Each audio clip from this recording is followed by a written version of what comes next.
नमस्कार, आदाब, सत श्री अकाल, जय भीम, नमो बुद्धाय।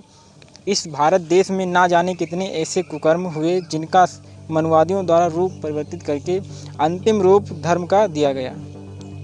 क्योंकि मनुवादी जानते थे और जानते हैं कि समाज कितना भी तार्किक क्यों ना हो जाए, लेकिन देवी देवताओं के नाम पर तर्क नहीं करेगा।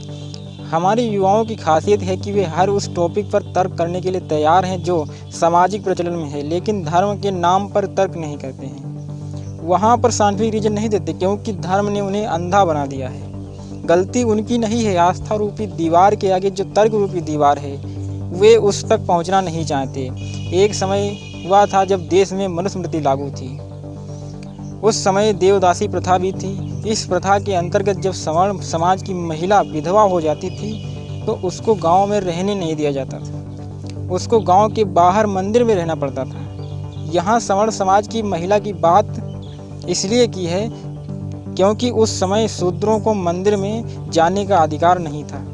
मनुस्मृति में महिलाओं और शूद्रों की स्थिति बहुत ही खराब थी, कष्टदायक थी।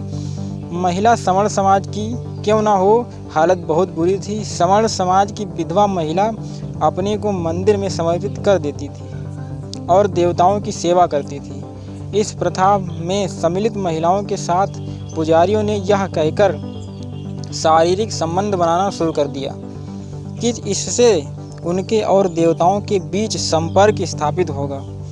वह महिलाएं देवताओं के बहुत नज़दीक पहुंच जाएंगी। जब महिलाओं से संतान उत्पन्न हुई तो पुजारियों ने हर जगह प्रचार किया कि देवताओं की सेवा करने से देवदासियों को संतानें प्राप्त हो रही हैं। ये संतानें देवताओं की संतान हैं और इन्हें हरिजन का नाम दिया गया।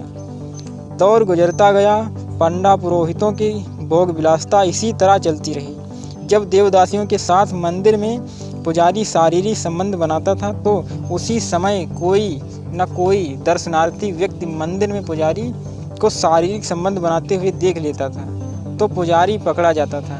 मंदिर का नाम और छवि दोनों खराब हो जाती थी। इसी बात को ध्यान में रखते हुए पुजारियों ने एक बैठक का आयोजन किया, जिसमें यह निर्णय लिया गया कि मंदिर के प्रवेश द्वार पर 1 घंटा लगाया जाए और भगवान के दर्शन के लिए आए दर्शनार्थी को मंदिर में प्रवेश से पहले घंटा बजाने को कहा जाए। घंटा बजाना एक प्रथा बनाई जाए। इस निर्णय को तुरंत अमल में लिया गया। इसके बाद पुजारी देवदासी के साथ संबंध बनाते थे तो बाहर से मंदिर में कोई व्यक्ति आता था तो दर्शन करने से पहले 2-3 बार घंटा अवश्य बजाता था और पुजारी को तुरंत पता चल जाता था कि मंदिर में कोई आया है और तुरंत धोती ठीक करके बाहर आता था और इसी तरह घंटा बजाने की परंपरा जारी रही। इससे आगे का दौर वह आया जब शूद्रों को 2 समूह में बांटा गया। एक समुदाय सछूत जिसको छू सकते थे, दूसरा समूह अछूत जिसको छू नहीं सकते थे। शूद्रों में सछूत समुदाय को मंदिर में जाने पर अब रोक नहीं थी। शूद्रों की महिलाएं भी पुजारियों के शोषण का शिकार होने लगी और पुजारियों के कहने पर शूद्र समुदाय अपनी कुंवारी लड़कियों को धर्म के नाम पर देवताओं के साथ शादी कराकर मंदिरों में दान कर देते थे। साथ ही यह भी कहा गया कि जो